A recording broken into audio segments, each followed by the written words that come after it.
It was Madame who first entered the box, and Madame was bright with youthful bloom, bright with jewels, and moreover a beauty. She was a little creature, with childishly large eyes, a low, white forehead, reddish-brown hair, and Greek nose and mouth. Clearly, remarked the old lady in the box opposite, not a Frenchwoman. Her youth is too girlish, and she has too petulant an air of indifference. This old lady in the box opposite was that venerable and somewhat severe aristocrat, Madame de Castro, and having gazed for a moment or so a little disapprovingly at the new arrival, she turned her glasses to the young beauty's companion and uttered an exclamation. It was at Monsieur she was looking now. Monsieur had followed his wife closely, bearing her fan and bouquet and wrap, and had silently seated himself a little behind her and in the shadow. "Seal," cried Madame de Castro, "what an ugly little man!" It was not an unnatural exclamation. Fate had not been so kind to the individual referred to as she might have been. In fact, she had been definitely cruel. He was small of figure, insignificant, dark, and wore a patient sphinx-like air of gravity. He did not seem to speak or move, simply sat in the shadow holding his wife's belongings, apparently almost entirely unnoticed by her. "I don't know him at all," said Madame de Castro, "though that is not to be wondered at, since I have exiled myself long enough to forget and be forgotten by half Paris. What is his name?" The gentleman at her side, a distinguished-looking old young man with a sarcastic smile, began with the smile and ended with a half-laugh. "They call him," he replied, "le Monsieur de la Petite Dame. His name is Villefort." "Le Monsieur de la Petite Dame," repeated Madame testily. "That is a title of New Paris, the Paris of your Americans and English. It is villainously ill-bred." M. Renard's laugh receded into the smile again, and the smile became of double significance. "True," he acquiesced, "but it is also villainously apropos. Look for yourself." Madame did so, and her next query, after she had dropped her glass again, was a sharp one. "Who is she, the wife?" "She is what you are pleased to call one of our Americans. You know the class," with a little wave of the hand, "rich, unconventional, comfortable people who live well and dress well, and have an incomprehensibly naive way of going to impossible places and doing impossible things by way of enjoyment. Our fair friend there, for instance, has probably been round the world upon several occasions, and is familiar with a number of places and objects of note fearful to contemplate. They came here as tourists, and became fascinated with European life. The most overwhelming punishment which could be inflicted upon that excellent woman, the mother, would be that she should be compelled to return to her New York, or Philadelphia, or Boston, whichsoever it may be." "Humph," commented Madame, "but you have not told me the name." "Madame Villefort, S. No, not yet. It was Trent, Mademoiselle Bertha Trent." "She is not 20 yet," said Madame, in a queer, grumbling tone. "What did she marry that man for?" "God knows," replied M. Renard not too devoutly. "Paris does not." For some reason best known to herself, Madame de Castro looked angry. She was a shrewd old person, with strong whims of her own, even at 70. She quite glared at the pretty American from under her bushy eyebrows. "Le Monsieur de la Petite Dame," she fumed. "I tell you it is low, low to give a man such names." "Oh," returned Renard, shrugging his shoulders, "we did not give it to him. It was an awkward servant who dubbed him so at first. She was new to her position, and forgot his name, and being asked who had arrived, stumbled upon this bon mot, un monsieur, madame, le Monsieur de la Petite Dame, and being repeated and tossed lightly from hand to hand, it has become at last an established witticism, albeit bandied under breath." It was characteristic of the Auguste de Castro that during the remainder of the evening's entertainment she should occupy herself more with her neighbors than with the opera. She aroused M. Renard to a secret ecstasy of mirth by the sharp steadiness of her observation of the inmates of the box opposite to them. She talked about them, too, in a tone not too well modulated, criticizing the beautifully dressed little woman, her hair, her eyes, her Greek nose and mouth, and more than all, her indifferent expression and her manner of leaning upon the edge of her box and staring at the stage as if she did not care for, and indeed scarcely saw, what was going on upon it. "That is the way with your American beauties," she said. They have no respect for things. Their people spoil them, their men especially. They consider themselves privileged to act as their whims direct.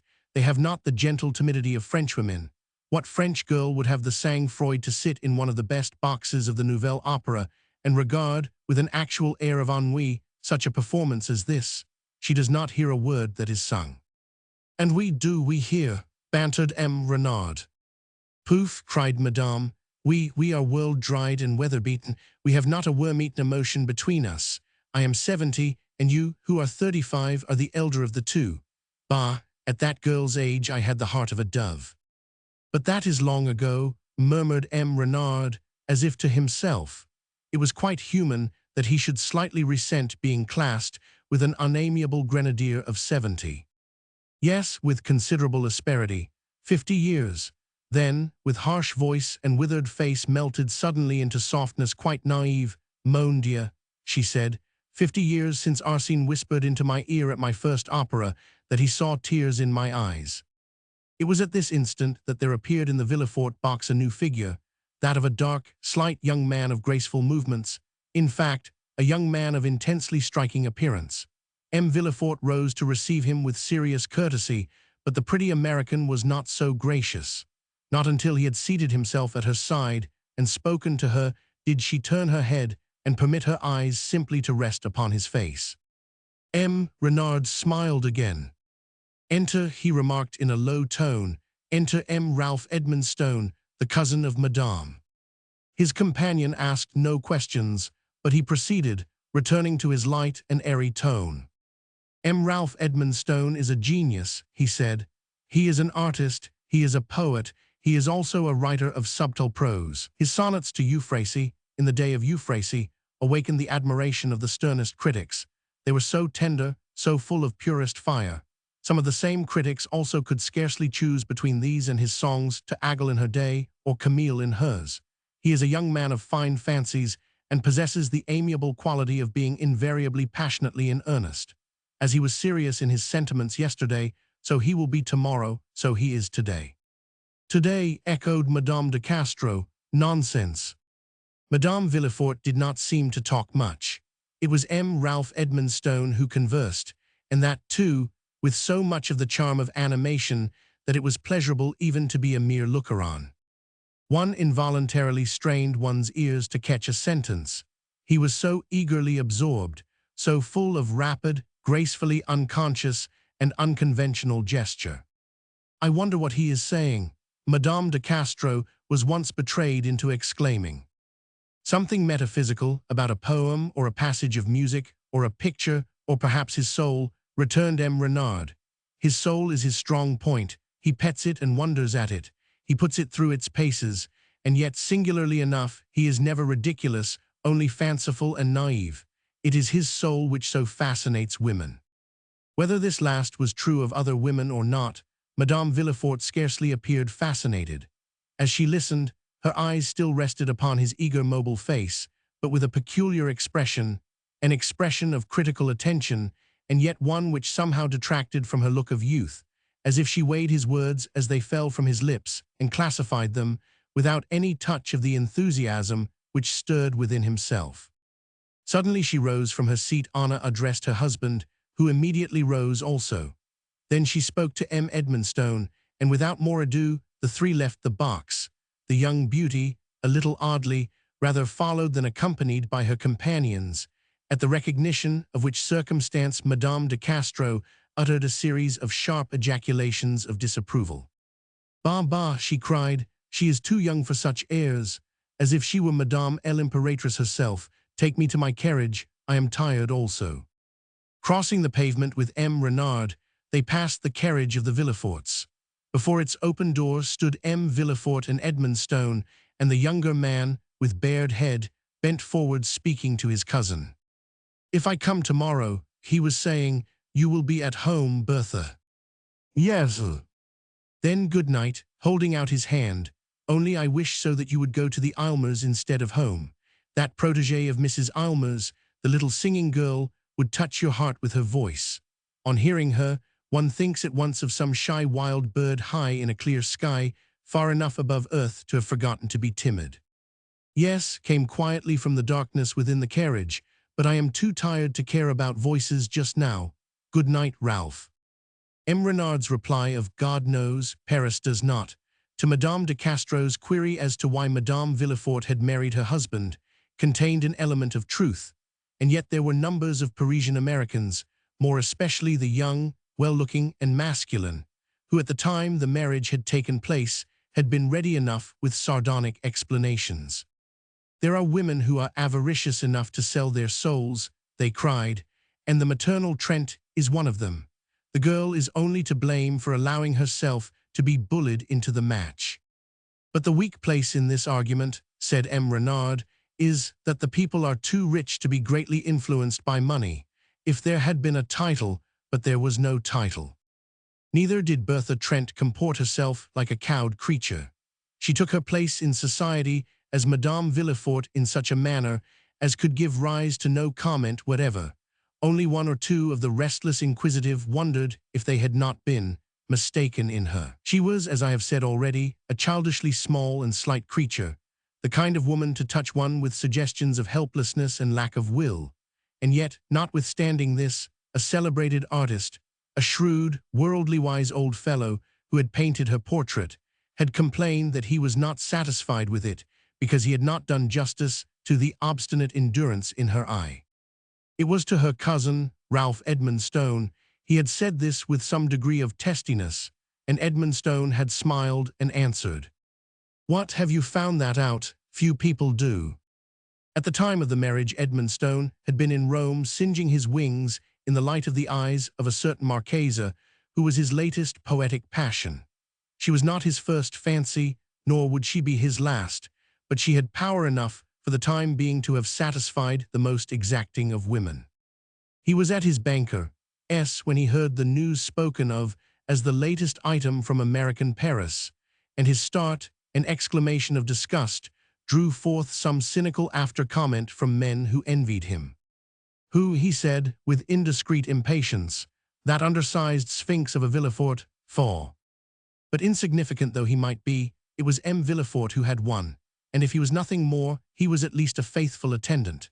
Henceforth, those who saw his wife invariably saw him also, driving with her in her carriage, riding with her courageously if ungracefully, standing or seated near her in the shadow of her box at the Nouvelle Opera, silent, impassive, grave, noticeable only through the contrast he afforded to her girlish beauty and bloom.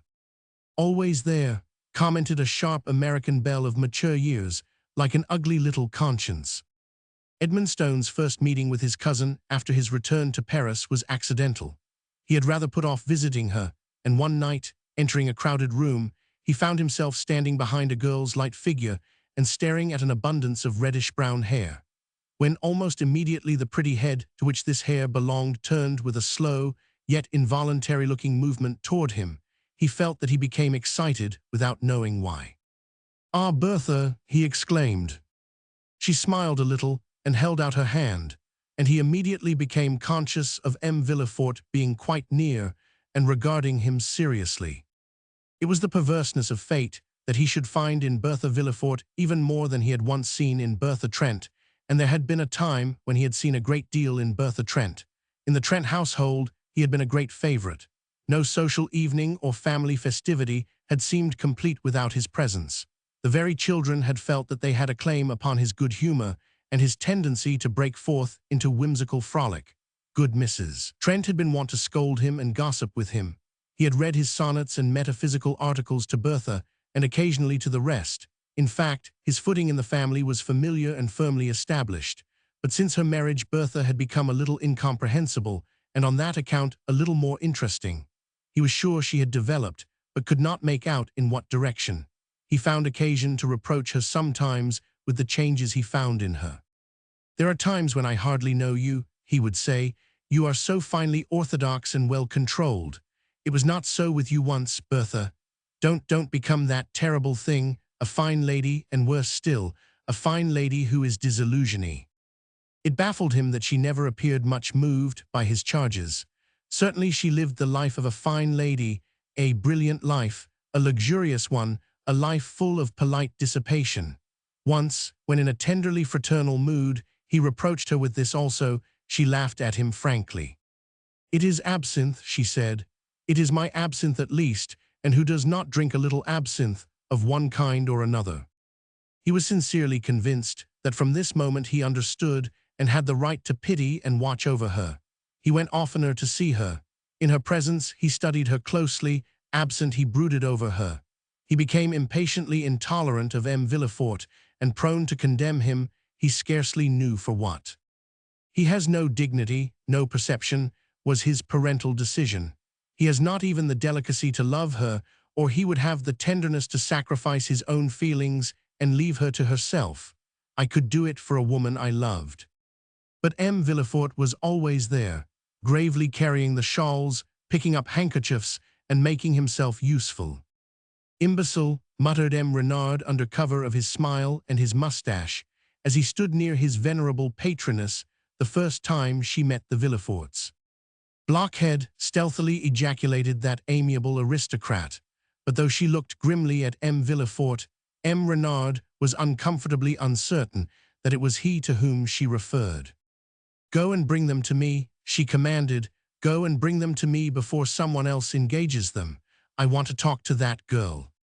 It was astonishing how agreeable she made herself to her victims when she had fairly entrapped them. Bertha hesitated a little before accepting her offer of a seat at her side, but once seated she found herself oddly amused.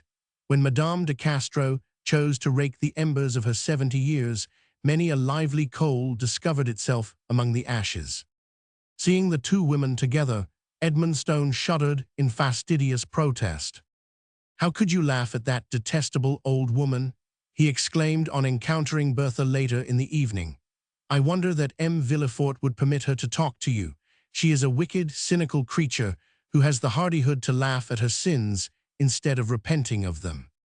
"Perhaps that is the reason she is so amusing," said Bertha.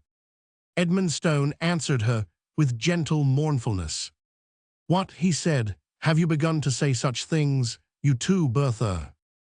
The laugh with which she stopped him was both light and hard. "Where is M. Villefort?" she asked. "I have actually not seen him for 15 minutes. Is it possible that Madame de Castro has fascinated him into forgetting me?" Edmondstone went to his hotel that night in a melancholy mood.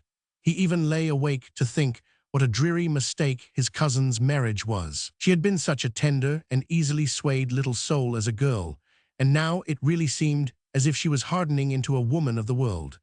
In the old times, he had been wont to try his sonnets upon Bertha as a musician tries his chords upon his most delicate instrument. Even now, he remembered certain fine, sensitive expressions of hers which had thrilled him beyond measure. How could she marry such a fellow as that? How could she? He groaned. What does it mean? It must mean something. He was pale and heavy-eyed when he wandered round to the Villeforts the following morning. M. Villefort was sitting with Bertha and reading aloud. He stopped to receive their visitor punctiliously and inquire after his health. "M. Edmondstone cannot have slept well," he remarked. "I did not sleep at all," Edmondstone answered, "and naturally have a headache." Bertha pointed to a wide lounge of the Pouf order. "Then go to sleep now," she said. "M. Villefort will read. When I have a headache, he often reads me to sleep, and I am always better on awaking."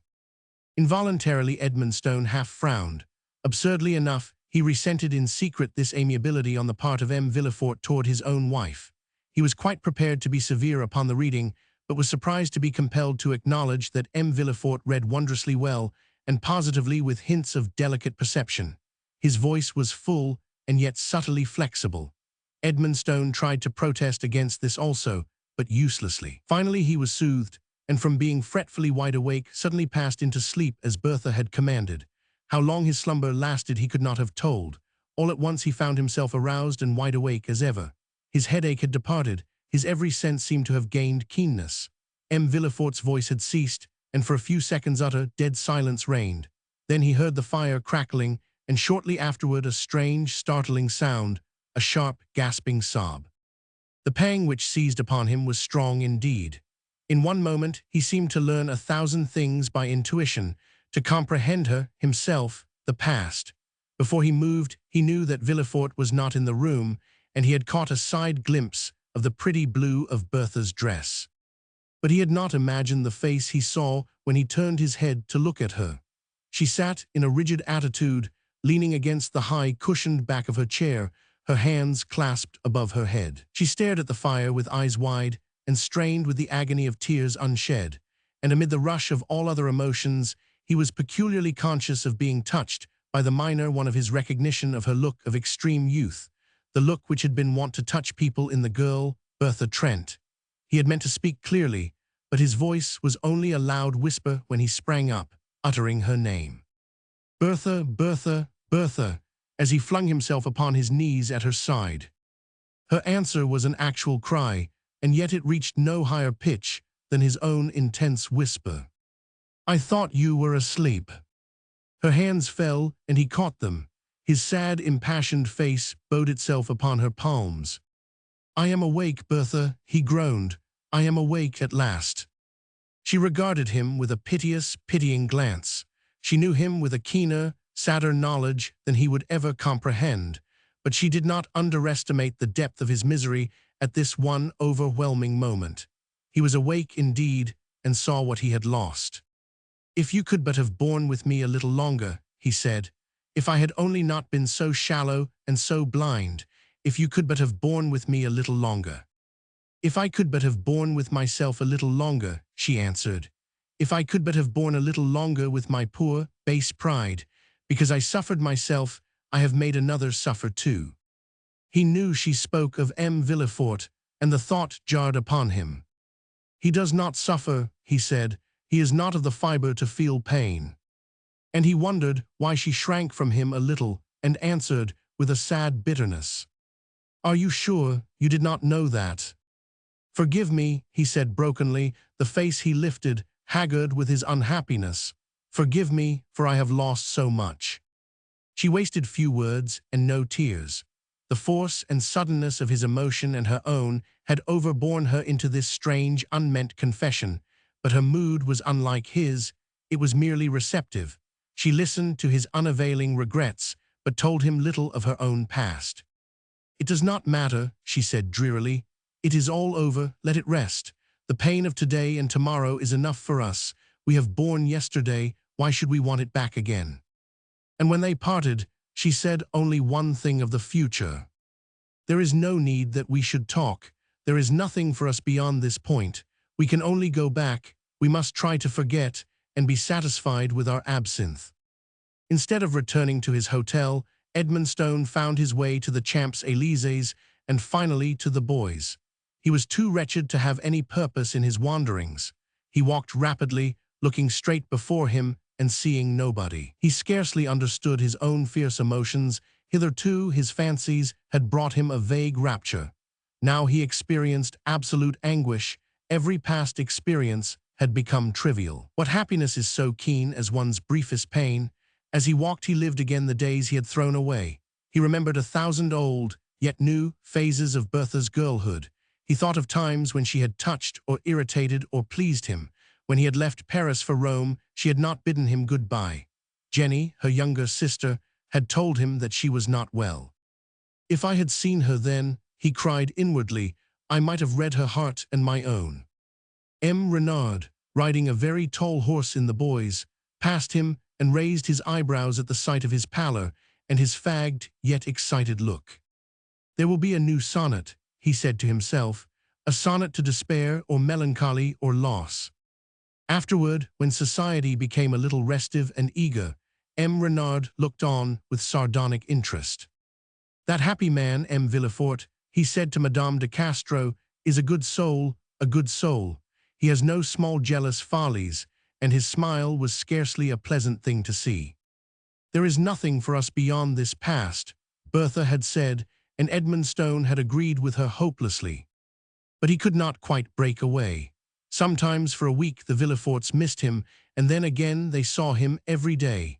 He spent his mornings with them, joined them in their drives, at their opera box, or at the entertainments of their friends. He also fell into his old place in the Trent household, and listened with a vague effort at interest to Mrs. Trent's maternal gossip about the boys' college expenses, Bertha's household, and Jenny's approaching social debut, he was continually full of a feverish longing to hear of Bertha, to hear her name spoken, her ingoings and outcomings discussed, her looks, her belongings.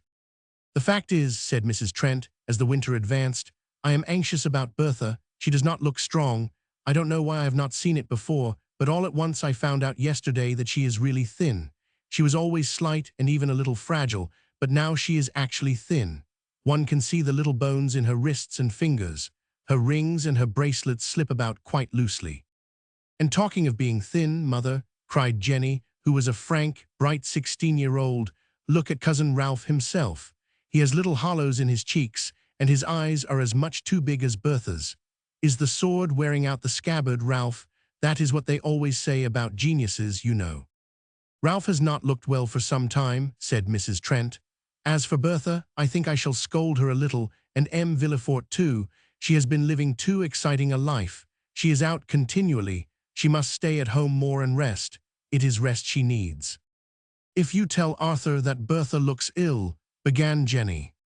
Edmondstone turned toward her sharply. "Arthur," he repeated. "Who is Arthur?" Mrs. Trent answered with a comfortable laugh. "It is M. Villefort's name," she said, "though none of us call him Arthur but Jenny. Jenny and he are great friends." "I like him better than anyone else," said Jenny stoutly, "and I wish to set a good example to Bertha, who never calls him anything but M. Villefort, which is absurd, just as if they had been introduced to each other about a week ago." "I always hear him address her as Madame Villefort," reflected Edmondstone, somewhat gloomily. "Oh yes," answered Jenny, "that is his French way of studying her fancies. He would consider it taking an unpardonable liberty to call her Bertha, since she only favors him with M. Villefort. I said to him only the other day, 'Arthur, you are the oddest couple. You're so grand and well-behaved. I cannot imagine you scolding Bertha a little, and I have never seen you kiss her since you were married.' I was half frightened after I had said it. He started as if he had been shot, and turned as pale as death. I really felt as if I had done something frightfully improper." "The French are so different from the Americans," said Mrs. Trent, "particularly those of M. Villefort's class. They are beautifully punctilious, but I don't call it quite comfortable, you know." Her mother was not the only person who noticed a change in Bertha Villefort. Before long, it was a change so marked that all who saw her observed it. She had become painfully frail and slight. Her face looked too finely cut. Her eyes had shadowy hollows under them, and were always bright with a feverish excitement. "What is the matter with your wife?" demanded Madame de Castro of M. Villefort. Since their first meeting, she had never loosened her hold upon the husband and wife, and had particularly cultivated Bertha.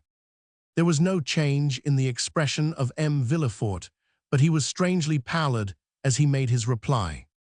"It is impossible for me to explain, Madame." "She is absolutely attenuated," cried Madame. "She is like a spirit. Take her to the country, to Normandy, to the sea, somewhere. She will die if there is not a change. At 20, one should be as plump as a young capon." A few days after this, Jenny Trent ran in upon Bertha as she lay upon a lounge, holding an open book, but with closed eyes. She had come to spend the morning, she announced. She wanted to talk about people, about her dress, about her first ball which was to come off shortly. "And Arthur says," she began. Bertha turned her head, almost as Edmondstone had done. "Arthur," she repeated. For the second time, Jenny felt a little embarrassed. "I mean M. Villefort," she said hesitantly. She quite forgot what she had been going to say, and for a moment or so regarded the fire quite gravely. But naturally, this could not last long. She soon began to talk again, and it was not many minutes before she found M. Villefort in her path once more. "I never thought I could like a Frenchman so much," she said, in all enthusiastic good faith. "At first, you know, with an apologetic half-laugh, I wondered why you had not taken an American instead, when there were so many to choose from, but now I understand it. What beautiful, tender things he can say, Bertha, and yet not seem in the least sentimental. Everything comes so simply right from the bottom of his heart. Just think what he said to me yesterday when he brought me those flowers. He helps me with mine, and it is odd how things will cheer up and grow for him. I said to him, 'Arthur, how is it that no flower ever fails you? and he answered in the gentlest, quiet way, "Perhaps because I never fail them. Flowers are like people. One must love and be true to them, not only today and tomorrow, but every day, every hour, always. And he says such things so often. That is why I am so fond of him." As she received no reply, she turned toward the lounge. Bertha lay upon it motionless and silent. Only a large tear trembled on her cheek. Jenny sprung up, shocked and checked, and went to her. "Oh, Bertha," she cried, "how thoughtless I am to tire you so, you poor little soul. Is it true that you are so weak as all that? I heard Mamma and Arthur talking about it, but I scarcely believed it. They said you must go to Normandy and be nursed." "I don't want to go to Normandy," said Bertha. I am too tired. I only want to lie still and rest. I have been out too much." Her voice, however, was so softly weak that in the most natural manner Jenny was subdued into shedding a few tears also, and kissed her fervently. "Oh, Bertha," she said, "you must do anything that will make you well, if it is only for Arthur's sake. He loves you so, so terribly." Whereupon Bertha laughed a little hysterically. "Does he," she said, "love me so terribly, poor M. Villefort?" She did not go to Normandy, however, and still went into society, though not as much as had been her habit. When she spent her evenings at home, some of her own family generally spent them with her, and M. Villefort or Edmondstone read aloud or talked. In fact, Edmondstone came oftener than ever. His anxiety and unhappiness grew upon him and made him moody, irritable, and morbid. One night, when M. Villefort had left them alone together for a short time, he sprang from his chair and came to her couch, shaken with suppressed emotion. "That man is killing you," he exclaimed. "You are dying by inches. I cannot bear it." "It is not he who is killing me," she answered, and then M. Villefort returned to the room with the book he had been in search of. In this case, Edmondstone's passion took new phases. He wrote no sonnets, painted no pictures. He neglected his work and spent his idle hours in rambling here and there in a gloomy, unsociable fashion. "He looks," said M. Renard, "as if his soul had been playing him some evil trick." He had at first complained that Bertha had taken a capricious fancy to Madame de Castro, but in course of time he found his way to the old woman's salon too, though it must be confessed that Madame herself never showed him any great favor. But this he did not care for. He only cared to sit in the same room with Bertha and watch her every movement with a miserable tenderness. One night, after regarding him cynically for some time, Madame broke out to Bertha with small ceremony. "What a fool that young man is," she exclaimed. "He sits and fairly devours you with his eyes. It is bad taste to show such an insane passion for a married woman." It seemed as if Bertha lost at once her breath and every drop of blood in her body, for she had neither breath nor color when she turned and looked Madame de Castro in the face.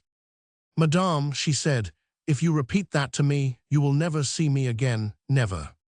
Upon which Madame snapped her up with some anger at being so rebuked for her frankness. "Then it is worse than I thought," she said. It was weeks before she saw her young friend again. Indeed, it required some clever diplomacy to heal the breach made, and even in her most amusing and affectionate moods, she often felt afterward that she was treated with a reserve which held her at arm's length. By the time the horse-chestnuts bloomed pink and white on the Avenue des Champs-Élysées, there were few people in the Trent and Villefort circles who had not their opinions on the subject of Madame Villefort and her cousin. There was a mixture of French and American gossip and comment, frank satire, or secret remark. But to her credit be it spoken, Madame de Castro held grim silence and checked a rumor occasionally with such amiable ferocity as was not without its good effect. The pink and white blossoms were already beginning to strew themselves at the feet of the pedestrians, when one morning M. Villefort presented himself to Madame and discovered her sitting alone in the strangest of moods. "I thought I might have the pleasure of driving home with Madame Villefort. My servant informed me that I should find her here." Madame de Castro pointed to a chair. "Sit down," she commanded. M. Villefort obeyed her in some secret but well-concealed amazement. He saw that she was under the influence of some unusual excitement. Her false front was pushed fantastically away, her rouge and powder were rubbed off in patches, her face looked set and hard. Her first words were abominably blunt. "M. Villefort," she said, "do you know what your acquaintances call you?" A deep red rose slowly to his face, but he did not answer. "Do you know that you are designated by them by an absurd title, that they call you in ridicule le Monsieur de la Petite Dame? Do you know that?" His look was incomprehensible, but he bowed gravely. "Madame," he answered, "since others have heard the title so often, it is but natural that I myself should have heard it more than once." She regarded him in angry amazement. She was even roused to rapping upon the floor with her gold-headed cane. "Does it not affect you?" she cried. "Does it not move you to indignation?" "That, madame," he replied, "can only be my affair. My friends will allow me my emotions at least." Then she left her chair and began to walk up and down, striking the carpet hard with her cane at every step. "You are a strange man," she remarked. Suddenly, however, when just on the point of starting upon a fresh tour, she wheeled about and addressed him sharply. "I respect you," she said, "and because I respect you, I will do you a good turn." She made no pretense at endeavoring to soften the blow she was about to bestow. She drew forth from her dress a letter, the mere sight of which seemed to goad her to a mysterious excitement. "See," she cried, "it was M. Ralph Edmonstone who wrote this. It was to Madame Villefort it was written. It means ruin and dishonor. I offer it to you to read." M. Villefort rose and laid his hand upon his chair to steady himself. "Madame," he answered, "I will not touch it." She struck herself upon her withered breast. "Behold me," she said, "me, I am 70 years old. Good God, 70, I am a bad old woman, and it is said I do not repent of my sins. I too have been a beautiful young girl. I too had my first lover. I too married a man who had not won my heart. It does not matter that the husband was worthy and the lover was not. One learns that too late. My fate was what your wife's will be if you will not sacrifice your pride and save her." "Pride," he echoed in a bitter, hollow voice. "My pride, madame." She went on without noticing him. "They have been here this morning, both of them." He followed her, as he always does. He had a desperate look which warned me. "Afterward I found the note upon the floor. Now will you read it?" "Good God!" he cried, as he fell into his chair again, his brow sinking into his hands. "I have read it," said Madame with a tragic gesture, "and I choose to place one stumbling block in the path that would lead her to an old age like mine. I do not like your Americans, but I have sometimes seen in her girl's face a proud, heroic endurance of the misery she has brought upon herself, and it has moved me. And this lettre, you should read it to see how such a man can plead. It is a passionate cry of despair. It is a poem in itself. I myself read it with sobs in my throat and tears in my eyes. If you love me, if you have ever loved me, he cries, for God's sake, for love's sake, if there is love on earth, if there is a God in heaven, you will not let me implore you in vain. And his prayer is that she will leave Paris with him tonight. Tonight, there, monsieur, I have done. Behold the letter, take it or leave it as you please." And she flung it upon the floor at his feet. She paused a moment, wondering what he would do. He bent down and picked the letter up. "I will take it," he said. All at once he had become calm, and when he rose and uttered his last words to her, there was upon his face a faint smile. "I too," he said, "I too, madame, suffer from a mad and hopeless passion, and thus can comprehend the bitterness of M. Edmonstone's pangs. I too would implore in the name of love and God, if I might, but I may not." And so he took his departure. Until evening Bertha did not see him. The afternoon she spent alone and in writing letters, and having completed and sealed the last, she went to her couch and tried to sleep. One entering the room, as she lay upon the violet cushions, her hands at her sides, her eyes closed, might well have been shocked. Her spotless pallor, the fine sharpness of her face, the shadows under her eyes, her motionlessness, would have excused the momentary feeling. But she was up and dressed for dinner when M. Villefort presented himself. Spring though it was, she was attired in a high, close dress of black velvet, and he found her almost cowering over the open fireplace. Strangely enough, too, she fancied that when she looked up at him, she saw him shiver, as if he was struck with a slight chill also. "You should not wear that," he said, with a half-smile at her gown. "Why?" she asked. "It makes you so white, so much like a too-early lily, but perhaps you thought of going out." "No," she answered, "not tonight." He came quite close to her. "If you are not too greatly fatigued," he said, "it would give me happiness to take you with me on my errand to your mother's house. I must carry there my little birthday gift to your sister," smiling again. An expression of embarrassment showed itself upon her face. "Oh," she exclaimed, "to think that I had forgotten it. She will feel as if I did not care for her at all." She seemed for the moment quite unhappy. "Let me see what you have chosen." He drew from his pocket a case and opened it. "Oh," she cried, "how pretty and how suitable for a girl." They were the prettiest, most airy set of pearls imaginable. She sat and looked at them for a few seconds thoughtfully, and then handed them back. "You are very good, and Jenny will be in ecstasies," she said. "It is a happiness to me to give her pleasure," he returned. "I feel great tenderness for her. She is not like the young girls I have known. Her innocence is of a frank and noble quality, which is better than ignorance. One could not bear that the slightest shadow of sin or pain should fall upon her. The atmosphere surrounding her is so bright with pure happiness and the courage of youth." Involuntarily, he held out his hand. "Will you," he began, his voice fell and broke. "Will you go with me?" he ended. He saw that she was troubled. "No," she faltered. "Yes, no." There was a peculiar pause, a moment, as it seemed to him, of breathless silence. This silence she broke by her rising slowly from her seat. "Yes," she responded, "I will go, why should I not?" It was midnight when they left the Trents, and Jenny stood upon the threshold, a bright figure in a setting of brightness, and kissed her hand to them as they went down the steps. "I hope you will be better tomorrow, Arthur," she said. He turned quickly to look up at her. "Yes, you look so tired. I might say haggard if it was polite." "It would not be polite," said Bertha, "so don't say it. Good night, Jenny." But when they were seated in the carriage, she glanced at her husband's face. "Are you unwell?" she asked. He passed his hand quickly across his forehead. "A little fatigued," he replied. "It is nothing. Tomorrow it will be all over." And so silence fell upon them.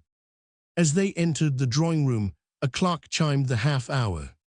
"So late as that?" exclaimed Bertha, and sank into a chair with a faint laugh.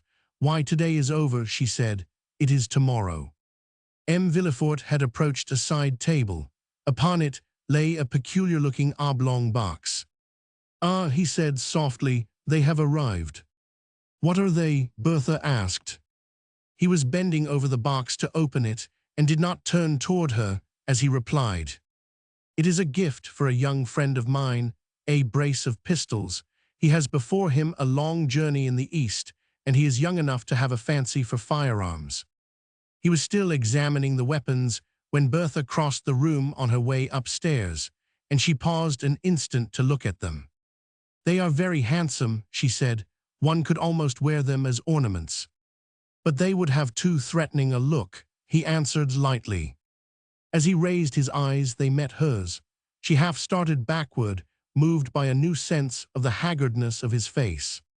"You are ill," she exclaimed. "You are as colorless as marble." "And you too," he returned, still with the same tender lightness. "Let us hope that our tomorrow will find us both better, and you say it is tomorrow now. Good night." She went away without saying more. Weary as she was, she knew there was no sleep for her, and after dismissing her maid, she threw herself upon the lounge before the bedroom fire and lay there. Tonight she felt as if her life had reached its climax. She burst into a passion of tears. "Jenny, Jenny," she cried, how I envy you." The recollection of Jenny shining in her pretty gala dress and delighting in her birthday presents and everybody else's pride and affection filled her with a morbid misery and terror. She covered her face with her hands as she thought of it. Once she panted, "As I looked at her tonight, for a moment I almost hated her. Am I so bad as that? am I?" Scarcely 2 seconds afterward, she had sprung to her feet and was standing by the side of her couch, her heart beating with a rapid throb of fright, her limbs trembling. A strange sound had fallen suddenly upon the perfect silence of the night, a sound loud, hard, and sharp, the report of a pistol. What dread seized her she knew not. She was across the room and had wrenched the door open in an instant, then with flying feet down the corridor and the staircase. But halfway down the stairs she began to cry out aloud, "Arthur, Arthur," not conscious of her own voice. "Arthur, what is it?"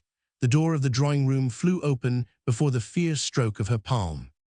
M. Villefort stood where she had left him, but while his left hand supported his weight against the table, his right was thrust into his breast. One of the pistols lay at his feet.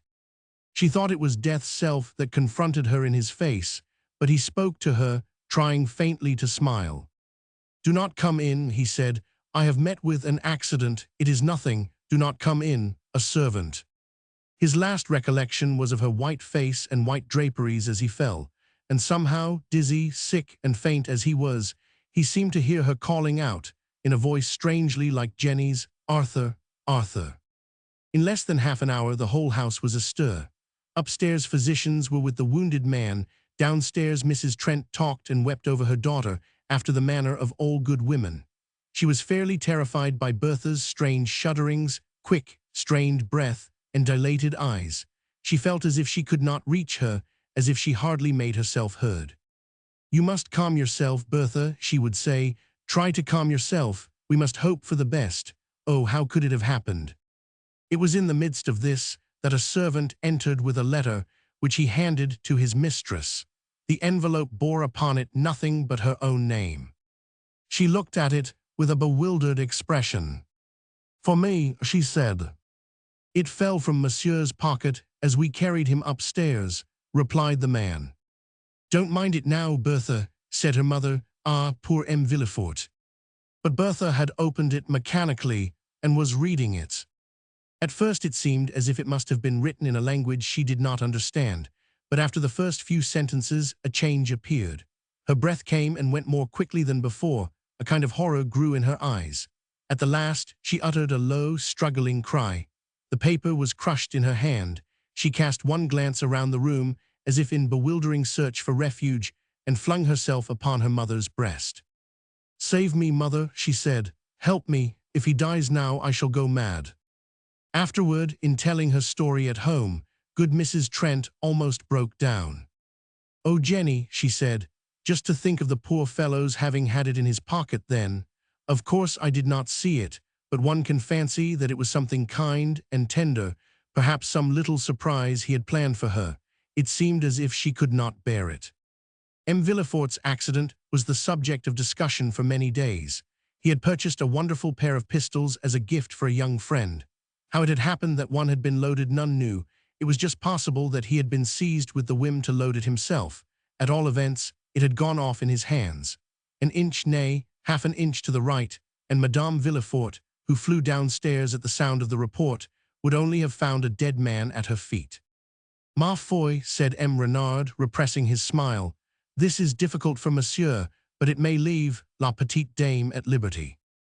Madame de Castro flew at him with flashing eyes. "Silence," she said, "if you would not have me strike you with my cane," and she looked as if she were capable of doing it. Upon his sickbed M. Villefort was continually haunted by an apparition of a white face and white draperies, such as he had seen as he fell. Sometimes it was here, sometimes there, sometimes near him, and sometimes indistinct and far away. Sometimes he called out to it and tried to extend his arms. Again he lay and watched, it murmuring gentle words and smiling mournfully. Mrs. Trent and the doctor were in despair. Madame Villefort obstinately refused to be forced from her husband's room. There were times when they thought she might sink and die there herself. She would not even leave it when they obliged her to sleep. Having been slight and frail from ill health before, she became absolutely attenuated. Soon all her beauty would be gone. "Do you know," said Mrs. Trent to her husband, "I have found out that she always carries that letter in her breast. I see her put her hand to it in the strangest way 12 times a day." One night, awakening from a long sleep to a clearer mental consciousness, than usual, M. Villefort found his apparition standing over him. She stood with one hand clinched upon her breast, and she spoke to him. "Arthur," she said, "Arthur, do you know me?" He answered her, "Yes." She slipped down upon her knees and held up in her hand a letter crushed and broken. "Try to keep your mind clear while you listen to me," she implored. Try, I must tell you or I shall die. I am not the bad woman you think me. I never had read it, I had not seen it. I think he must have been mad. Once I loved him, but he killed my love himself. I could not have been bad like that, Jenny. Mother, Arthur, believe me, believe me." In this supreme moment of her anguish and shame, she forgot all else. She stretched forth her hands, panting. "Believe me, it is true. Try to understand. Someone is coming. Say one word before it is too late." "I understand," he whispered, "and I believe." He made a weak effort to touch her hand, but failed. He thought that perhaps it was the chill and numbness of death which stole over him and held him bound. When the nurse, whose footsteps they had heard, entered, she found him lying with glazed eyes, and Madame Villefort fallen in a swoon at the bedside. And yet, from this time forward, the outside world began to hear that his case was not so hopeless after all. "Villefort will possibly recover," it was said at first. Then, "Villefort improves, it seems," and at last, "Villefort is out of danger, who would have thought it?" Nobody, however, could say that Madame had kept pace with her husband. When Monsieur was sufficiently strong to travel, and was advised to do so, there were grave doubts as to the propriety of his wife's accompanying him. But she would not listen to those doubts. "I will not stay in Paris," she said to her mother.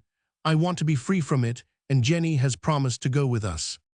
They were to go into Normandy, and the day before their departure, Ralph Edmonstone came to bid them good-bye. Of the three, he was by far the most haggard figure, and when Bertha came down to meet him in the empty drawing-room, he became a wretched figure with a broken, hopeless air. For a few seconds Bertha did not speak, but stood a pace or two away looking at him. It seemed, in truth, as she waited there in her dark, nun-like dress, that nearly all her beauty had left her. There remained only her large, sad eyes and pretty hair, and the touching look of extreme youth. In her hand she held the crushed letter. "See," she said at last, holding this out to him, "I am not so bad as that." He caught it from her hand and tore it into fragments. He was stabbed through and through with shame and remorse. After all, his love had been strong enough here, and his comprehension keen enough to have made him repent in the dust of the earth, in his first calm hour, the insult he had put upon her. "Forgive me," he cried. "Oh, forgive me." The few steps between them might have been a myriad of miles. "I did love you long ago," she said, "but you never thought of me. You did not understand me then nor afterward. All this winter my love has been dying a hard death. You tried to keep it alive, but you did not understand. You only humiliated and tortured me, and I knew that if I had loved you more, you would have loved me less. See," holding up her thin hand, "I have been worn out in the struggle between my unhappiness and remorse and you. You do not know what love is." He burst forth, stung into swift resentment. A quick sob broke from her. "Yes, I do," she answered. I have seen it." "You mean M. Villefort," he cried in desperate, jealous misery. "You think that he—" She pointed to the scattered fragments of the letter. "He had that in his pocket when he fell," she said. "He thought that I had read it. If I had been your wife, and you had thought so, would you have thought that I was worth trying to save, as he tried to save me?" "What?" he exclaimed, shamefacedly. "Has he seen it?" "Yes," she answered, with another sob, which might have been an echo of the first, "and that is the worst of all." There was a pause, during which he looked down at the floor, and even trembled a little. "I have done you more wrong than I thought," he said. "Yes," she replied, "a thousandfold more." It seemed as if there might have been more to say, but it was not said. In a little while he roused himself with an effort. "I am not a villain," he said. "I can do one thing. I can go to Villefort if you care." She did not speak, so he moved slowly away until he reached the door. With his hand upon the handle, he turned and looked back at her. "Oh, it is goodbye, goodbye," he almost groaned. "Yes." He could not help it. Few men could have done so. His expression was almost fierce as he spoke his next words. "And you will love him, yes, you will love him." "No," she answered with bitter pain, "I am not worthy." It was a year or more before the Villaforts were seen in Paris again, and Jenny enjoyed her wanderings with them wondrously. In fact, she was the leading member of the party.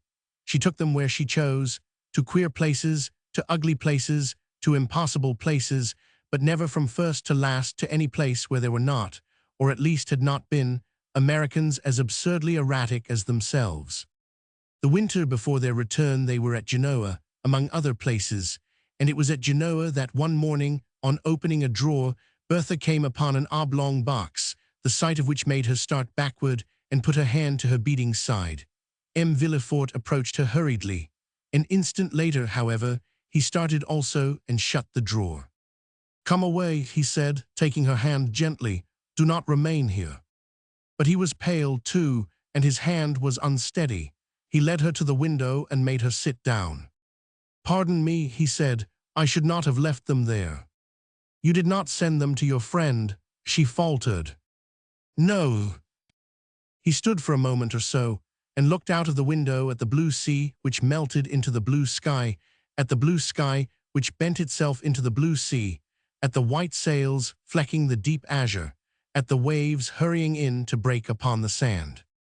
"That," he said at length, tremulously and with pale lips, "that was false." "Was false?" she echoed. "Yes," hoarsely, "it was false. There was no such friend. It was a lie. They were meant only for myself." She uttered a low cry of anguish and dread. "Ah, mon Dieu," he said, "you could not know. I understood all and had been silent. I was nothing, a jest, le Monsieur de la Petite Dame, as they said, only that I swore that I would save you. When I bade you adieu that night, I thought it was my last farewell. There was no accident. Yes, there was one. I did not die as I had intended. My hand was not steady enough. And since then—" She rose up, crying out to him as she had done on that terrible night. "Arthur, Arthur!" He came closer to her. "Is it true?" he said. "Is it true that my prayers have not been in vain? Is it true that at last you have learned? She stretched forth her arms to him. "It is true," she cried. "Yes, it is true, it is true."